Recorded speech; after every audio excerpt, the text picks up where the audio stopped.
Hi, I'm Rhett Power. It is the Power Lunch Live here on LinkedIn.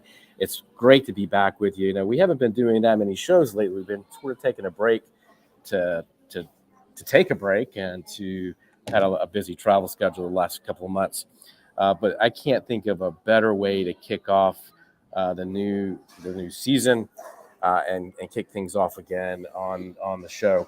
Now, the whole point of the show is to have today's thought leaders, best-selling authors, people who are doing amazing work in the world that we can all learn from. And today is no exception. I have got someone I met a few years ago who I've gotten to know and respect and really enjoy talking to. Damon West is with us today. I've also got Stephen Mackey. And Stephen and Damon have written a new book called The Locker Room: How Great Teams Heal Hurt, Overcome Adversity, and Build Unity. Now, this is a book that you would think, your sort of initial impression is that this is about racism and the cancel culture and all the division that we have in the country and how we don't talk to each other. But that's not really what this book is about. This book, to me, really spoke about, to start off with, it spoke about culture and communication and how we can sort of heal that frustration and that divide that I think that we all feel in society and in our politics and in our lives that we feel today. So really happy to have Damon on. So I think Stephen's going to join us here in just a few minutes as he gets settled in on the internet. Because I think we're all kind of on the road today. In fact, I know I'm doing this from a restaurant as I'm traveling today. I know Damon's on the road 368 days a year, if that were possible. Yes. And I know Stephen's a busy man too, traveling as well. So anyway, I'm glad we were all able to pull this together. You guys just launched the book yesterday. Damon, welcome to the show. Rhett, man, thanks for having me on the show. It's so good to be back. You're right. It's been a long time, man. It's been a couple of years since we first did one of these. It was during the pandemic. It was during the pandemic, and people were turning to stuff like this. You were out there as a leader in it. You're still a leader today. And look, man, I appreciate you taking the time to have Stephen and I on today for our new book that just launched yesterday, The Locker Room. We're excited to be here. And yes, you're correct. I'm on the road. I'm in Houston, Texas right now. Just got in from Savannah, Georgia yesterday. Stephen and I were keynoting an event. We're both keynote speakers. So we got to keynote an event together for Keller Williams, which is, Keller Williams is a huge realty company. Yeah. And so we did their event, their big sales event in Savannah, Georgia yesterday, launched the book there. It was really great. Because Rhett, they had QR codes set up on the table. And when we got done with the presentation, everybody's just scanning the QR code and buying the book, The Locker Room. So, it was really cool.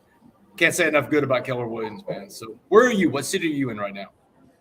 I'm in Charleston right now. So I wasn't that far from you yesterday. No way. Only about an hour and a half, 2 hours down the road. But I think we pass in the night sometimes. But that's too bad. So you got this new book, man. Talk about and I want to ask both. I want to get Stephen when Stephen gets on. I want to ask him about this too. But how did you team up to write this book? And The Locker Room is an interesting title when you're talking about culture and you're talking about communication and teamwork and listening to one another and believing in one another. That's something else I got from this is believing in. There's a sense of, or there's something in there about believing in one another as well. So I don't know if that was one of the themes you intentionally put in the book, but that's one of the things I got from it. I think Stephen is on. Let's see if we've got him live and in person. We have Stephen. Stephen, you there? Hey guys. Hey man. Hey buddy, what's going on, man? Yeah. Stephen, we're live, so I'll come back in just a second. Technology is not my friend today. That's all right. That's all right.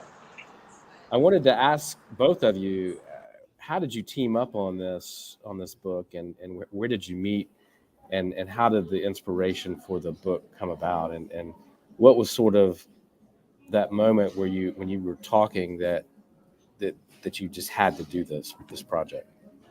Yeah, the thing about it is, so Steven called me up, and it looks like Steven just texted me. He said he's got some technical difficulties. So let's just keep rolling. Let's keep rolling. Right. Yeah. Let's keep rolling. July 3rd, I'm sitting in my house in Texas. I get a DM from Twitter, and it's Stephen Mackey. Now, look, I follow Stephen Mackey. Stephen Mackey's a huge curriculum guy in Texas and around the country. So Stephen messages me, and he says, hey, listen, right now in America, we're not communicating with each other. He works with high school athletes all the time and college athletes. He said there's this division going on right now, even inside of locker rooms, that players and coaches aren't communicating. They're having a difficult time navigating the issues going on right now. Racism, cancel culture. He said, what if America had a locker room? Because when he said America, what if America had a locker room? That resonated with me, Rex, because I understand that. I get that. Playing sports, I understand a locker room, of a team that wins championships, a locker room of a healthy team. They have these core values, these rules that in a healthy locker room, the standard is the standard. No one's above the standard. I don't care who you are. In a healthy locker room, your success is my success. The team is greater than the individual. In a healthy locker room, the diversity is our strength, not a weakness. And in a healthy locker room, a mistake doesn't make you a mistake. There's always a path forward. But when he said, what if America had a locker room, it resonated with me. I'm like, man, America needs a locker room. So I was like, Steven, call me. So he calls me up. We start talking on the phone that night. We agree to meet the next day, July 4th, ironically. We meet at a Starbucks in Beaumont, Texas, and we hash out what the book would be known as The Locker Room. And the book, Rhett, it deals with how your core values, the strength of your team, and the fundamental precepts that you build a team on, whether it's a team, a group, or a company, organization. I mean, this is stuff that corporations are always talking about, these buzzwords of core values and culture. Right. And that's what this team has to rely on in the book. It's a sports fable about a team that has to rely on their culture and their core values to get them through this very difficult moment. So it's really a metaphor. We use sports as the way to the medium for telling the story, because sports, Rhett, has always gotten there first in America, and I believe sports will get there first in America again. What do you mean by that? What do you mean by that? What I mean is, like, before there was MLK, there was Jackie Robinson. Before you could integrate a lunch counter in this country, you integrated a locker room for sports. In the South, you live in the South. I live in the South, right? On Friday nights in the fall is this thing we call football season, right? And it's a big deal. And I don't know anything about that, but you don't know anything about that, right? But in the bleachers, in the stands of these football games and Friday nights all over America, when the team scores, when the team does something good, there's something that's happening in the stands. You've got people from all these different walks of life and races and different diverse backgrounds hugging each other, crying, high-fiving in the stands. There's nowhere else in society, not nowhere else. There are very few other places in society where you see all those different people come together to celebrate one thing. That would even sit in one place together. Sit in one place together. Because we don't sit in churches together. We don't sit in restaurants. I mean, you're absolutely right. This is the one place, small town, particularly in small town America, where it doesn't matter who you are, you sit in the stands. Yeah, and like you said, you hit the nail on the head. Even churches self-segregate. This is not something that I'm shining a light on that no one knows. This is the truth, man. We self-segregate so much in this country. And when we do that, we don't give ourselves a chance to experience each other, to get cultured with any other groups. But on Friday nights, you see that, man. You see people, and in those locker rooms, man, those teams that play ball, man, I had a coach tell me one time, Rhett, this college football coach, he said, Damon, if we could bottle up what we have here for 4 years and give a glass of that to everybody in this country, you wouldn't have the problems you have right now in America, because for 4 years, these men, they go to war together. They bleed together. They love with each other. They cry, they sweat, they bleed, they fight with each other. And in 4 years, they have this bond. And this is where they find the best men for their weddings come out of these locker rooms, on these teams. The guys that are going to be christening their kids one day, that's where these lifelong friendships are formed in the locker rooms. And that's what that coach was saying. He was trying to express to me, if we could just bottle up what we have for 4 years. But that's the thing. How do you bring that out to America? And sports seem to be the best vehicle. You know, Rhett, in my own life, you know my story. I went to prison for the things I did. I went to the worst part of prisons. I got a life sentence for organized crime, for crimes that I committed. And I ended up having to use sports to be the great equalizer in my life. 6 weeks into prison, I'm fighting the gangs off, and I'm fighting the black gangs at that point. So I went to the rec yard. I'm an athlete. I'm a great athlete. And I went to the rec yard and got to a basketball game where no white guys are allowed. But that time I spent on the rec yard playing basketball with those guys, they accepted me. They brought me into their world because I earned that through sports. And I think sports will get there first again. Yeah, that makes a lot of sense to me. So in saying all that, so what is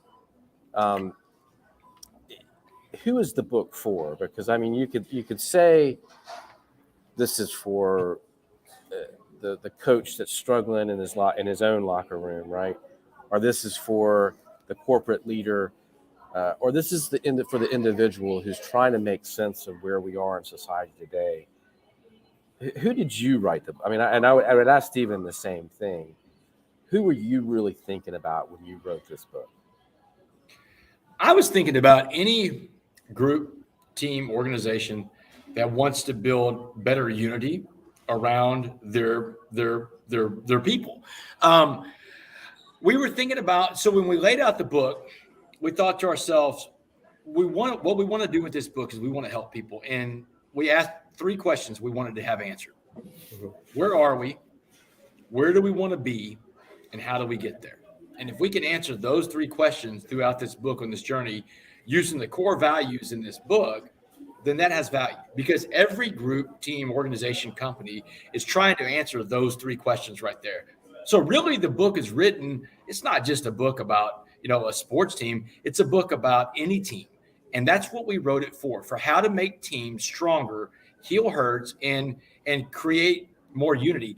And the key ingredients that we figured out in this thing, Rhett, it's something that it's so elusive right now in this country, and even in corporate America, mm-hmm. Humility and grace. These 2 themes go throughout the entire book. Humility's tough, Rhett, because humility is being willing to listen to what someone has to say and listen to a hard truth.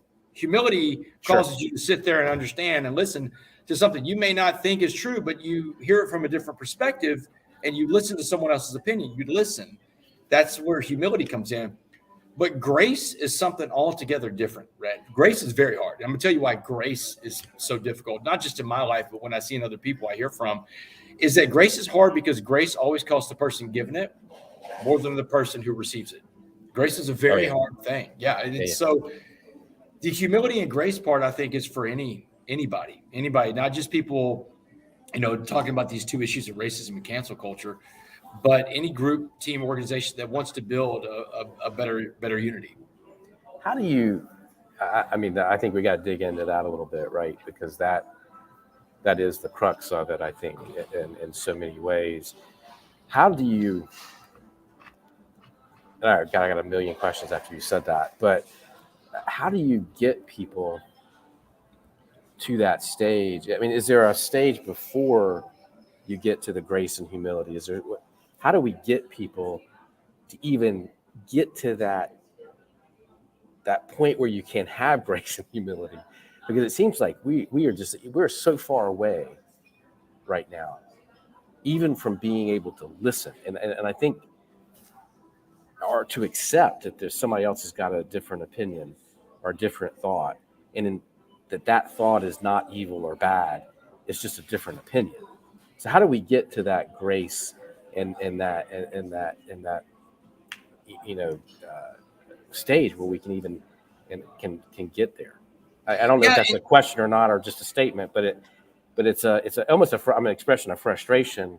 Like I totally get what you're saying, but how do we get to even where we can get there? And you almost answered your own question. And it is a question. You almost answered your own question entirely when you talked about listening. So listening is so important, Rhett, because we have to listen to others' opinions, others' beliefs, people that don't look like us. The other part is we have to get outside of our echo chambers. In the world right now we live in, we've got these echo chambers set up. We've got algorithms set up to make sure that we don't hear opposing views. We only hear from people that look like us, that sound like us, that say stuff that we want to hear. And that's what social media does. Social media, instead of being a very, very good thing for the world, it's been one of the worst things that ever happened to us because it's being misused to sell products. And I heard someone say, and I can't remember what show it was, documentary, but if you can't spot what the product is on social media, you are the product, and we've got to get out. That's true. That's true. So yeah, you are the product, and we are the products in social media. We've got to get outside of that. And that means that we've got to get away from this thing that we're addicted to in America right now called negative entertainment. We're so addicted to this stuff, man. I tell people all the time when I'm doing my presentations, if you're watching something that calls itself news, but it's people just screaming at each other, telling you to fear the other people around you, people that don't look like you, turn that stuff off. That's not news. That's negative entertainment. I don't care if it comes from the left or the right. Turn that stuff off. It's poisoning you. It's poisoning your families. But we're addicted to this stuff right now. And look, I love this country, Rhett. We have conversations all the time talking about how we love the United States of America. But I think America is not living up to her potential. The only thing greater than America, as a matter of fact, is her potential. And we have the potential to be so much greater than what we are right now. And I think everybody would say that and agree with that if we were able to come into a room and everybody just lets their guards down. Because the other part of the answer to your question is vulnerability. We have to learn how to be vulnerable again because, man, vulnerability is a strength, Rhett. That's not something that's to be feared. I mean, it's not a weakness. Yeah. Compromise isn't a weakness either. No, it's not a weakness either, but it's viewed as a weakness. I mean, you look at politics, man. Wow, you wouldn't compromise with the other side to get the legislation done. Man, that's what the whole system was set up to do. It's compromise. Right. That's why we have the way we have our bicameral system in politics. But we're not seeing the ability to compromise anymore. We're so polarized right now because we're so locked into these algorithms and the social media that keeps us only hearing from people that look like us, these media stations. You've got two different realities right now in America. If you sat down and you watched MSNBC and Fox right next to each other, well, you would think it's different planets, Rhett. And we need to get everybody back on the same planet. These polar sides that are ripping this country apart, we've got to get back to the middle again, Rhett. So how do you – okay, so I want to get back and focus in on a couple of questions about the book and about locker rooms in general, right? How does a coach build trust in a locker room? Because I think trust is another element of this, right? How does a coach do that with a brand new team? And I want to get to the book in a second because that team faced some negativity and some things that they had to face in your story. But I want to talk about that. How does a coach do that? How is a championship team built? A coach has to be authentic and they have to be real and you have to have follow through on what you say you're going to do. You have to be someone that delivers on your word. Your word is everything. And you see these coaches that come into situations that don't do that. They try to be someone that they're not. And I'm not going to call any coaches out on the negative of it. I will actually use a coach right by where you are that's done it right. It's a new coach to a situation, Shane Beamer. Shane Beamer is a great friend of mine that is the coach of the South Carolina Gamecocks. And he came in and he brought this energy, this authenticity, man. And people connected to that, man. You see what's going on in South Carolina right now. They're connected to Shane Beamer because he's authentic. He's real. He does what he says he's going to do. He doesn't overpromise. That's another thing that some leaders get into doing. They overpromise and underdeliver. You don't do that. Manage expectations. Tell people the truth. Be honest. Be real. These are things that leaders have to do. Be transparent. Be approachable. Be vulnerable. These are things that leaders. Another coach in South Carolina that I know that authentic vulnerability has helped him create an empire out there in Clemson, Dabo Swinney. The guy's one of the most real and authentic people, maybe the most that I've ever met in my life. I was around Dabo one time when he was emotional talking in front of his team. And, he started tearing up when he was talking about something in the team meeting room. And after the meeting, when he broke the meeting, every man in that room swarmed around Dabo Swinney. And all the players are like, "Hey, coach, are you okay? I saw that you were upset." They love this man. They love him so much they would do anything for it because he leads by love. And that's the thing, man. The overall factor is leaders and coaches, you have to lead by love. You have to be a servant leader and lead with love. Yeah, and it's one of the things I think it's unique about them is they're honest, and you see both of them. I think Shane and Dabo both. There's just a genuineness to it, and I think that makes people want to run through walls for you. I think when they believe it's that believership, right? That's so essential to those programs. Yeah, absolutely. And it's the overbeliever mentality that you see. I mean, they believe that they can play at any level. They believe that they believe they're greater than what they are. And that's what you have to do. You have to rise to a different level to play at that level. But these guys inspire those people to do that. And that's leaders. How do you get through? So go back to the book for a second. How does the team, so talk about the parable or the story that you use. So what happened in the locker room? What happened and how did they get through it? So there's at the very beginning, the team is chasing this championship. They're in the best season of their lives and things are going great. They're undefeated. And then they have some chaos that happens. One of their star players, who's a white guy, makes a racial comment at a party. And of course, it's caught on camera and it's all over social media. And, the head coach of this high school team has to deal with that. He's a white guy too. And the calls to cancel that starting quarterback that made that comment are overwhelming this guy. And he doesn't want to cancel him. But he doesn't know how to handle this issue because the guy's made some insensitive racial remark, which we don't even say what the remark was that he made. Because once you go down that road, you're saying, well, that wasn't bad enough or that was too bad for you to say. So we didn't even say what it was he said. But what it's done is it's driven a wedge right between his team and a racial line. And he's not handling the situation the right way because he's like, you know what, if I just handle this in-house and I go to talk to the kid and his parents and I'll say I took care of it and it'll all be done. Well, that's not going to happen. In the book, Monday morning when he comes in, the players of color, they want to know, what are you going to do about this, man? This guy made these comments and you haven't even responded publicly. And it doesn't help the fact that this quarterback that made the comment is the best player in the country. He's like the most highly recruited quarterback there is. So there's a lot of attention into this. So the coach, the white coach, is feeling the pressure from it to cancel, but he doesn't want to cancel. But he's also afraid, and he says this in the book to the other coach, the black coach, that's his best friend and the offensive coordinator who's helping him along. He tells him, man, the reason why I didn't do anything about it, the reason why I didn't step up, because I've seen so many other white coaches make the mistake and everything they say ends up just getting them fired because they can't ever say the right thing. It's a cancel culture out there so bad. And that's the other part of this book. We're talking about, if we're going to talk about racism and this, how do we fix this comment that this player made and make it right with the team? We've got to talk about the cancel culture too, because the cancel culture has gotten out of control in this country, Rhett. And I've been talking about this for several years now.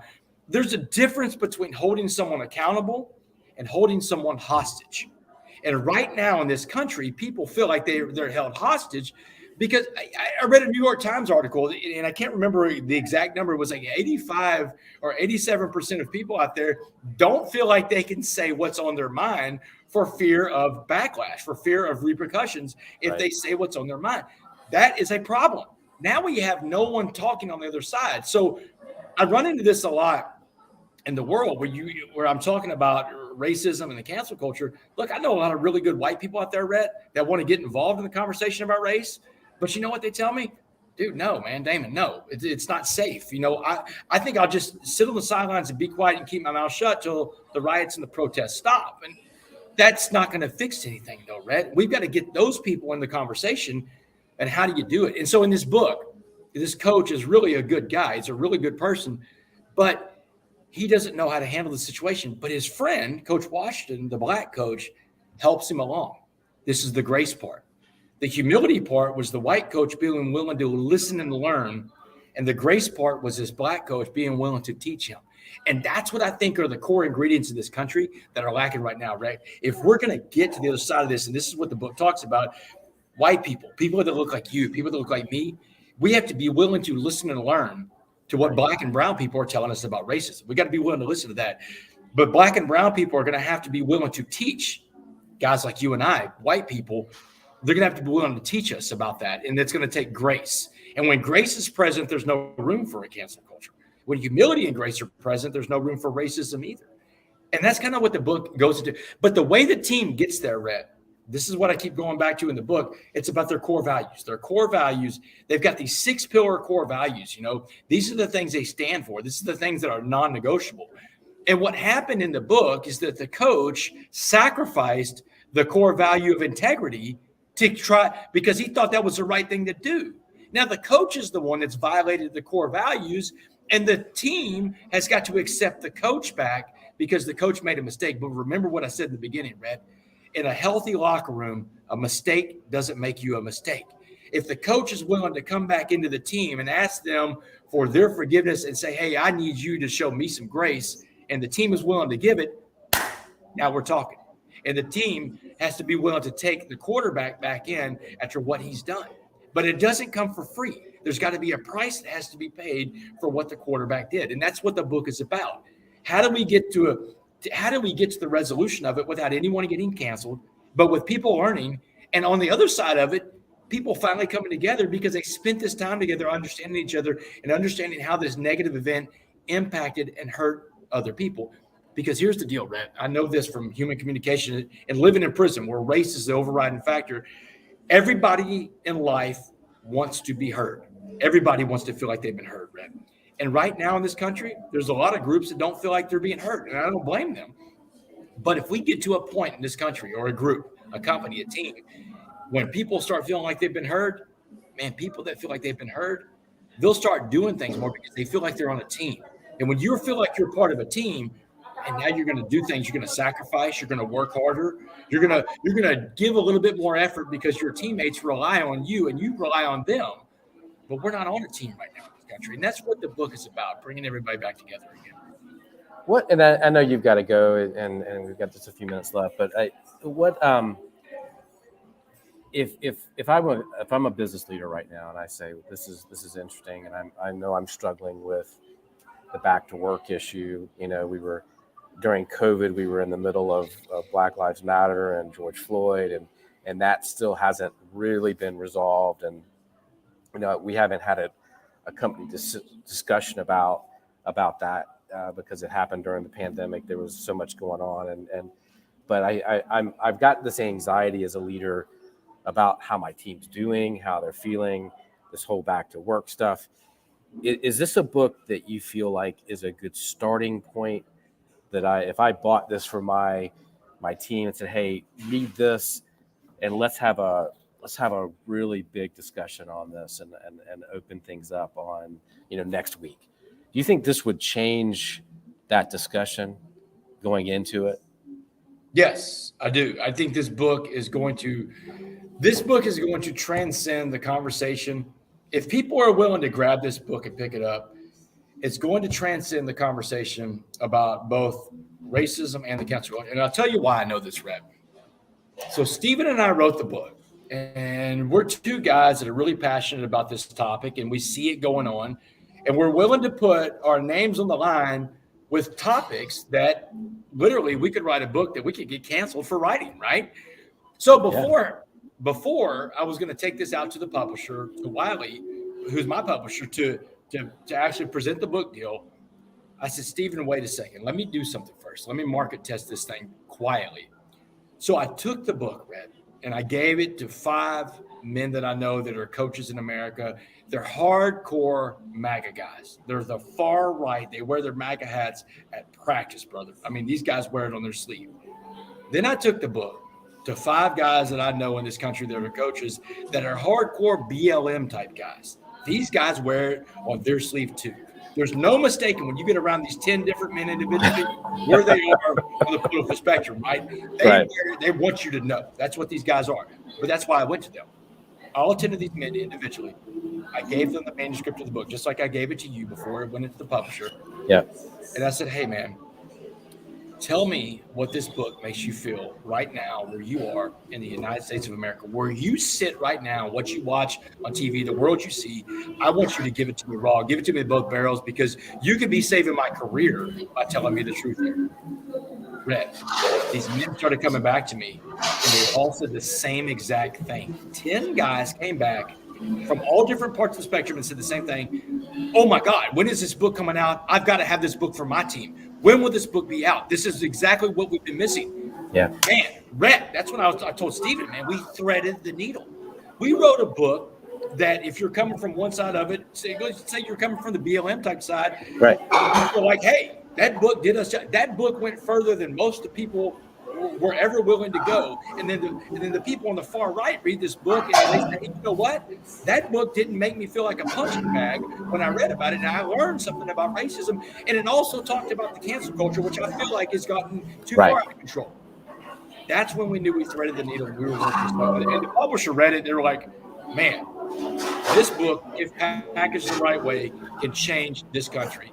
And that's what I think we're sitting on right now, the ability to change this country with one book. I love it. And I think you're right. I know it's something that I am sharing with the teams and the people and the organizations I work with, because I think it's a good starting point for tough conversations. It's a good reminder of, as a team, we may have different opinions on how to get there or how to reach the goal, but the goal is the same and we have the same objective. We can find a middle ground on how to get there if we don't agree.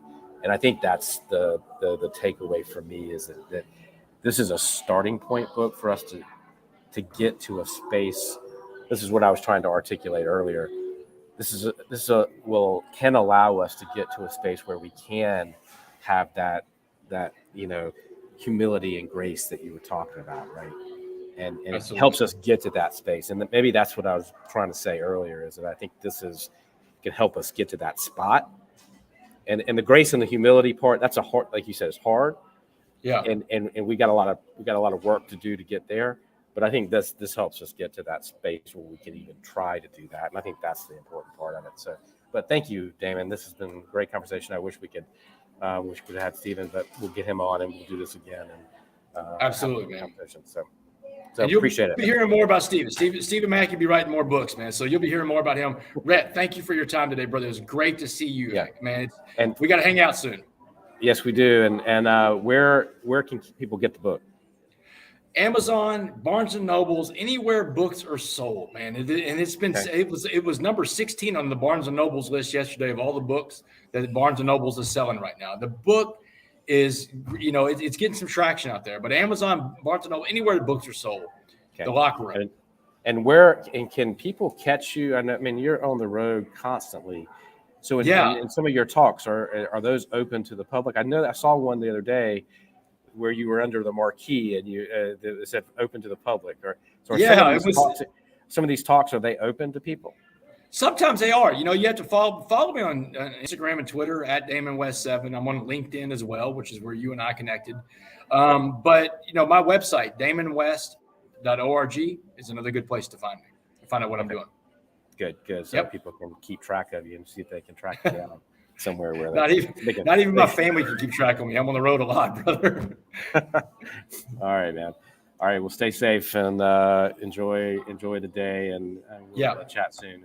And thank you for being here with us and spending some time with us here on Power Lunch Live. And we'll see you next week. Be safe in Europe, brother. Thanks.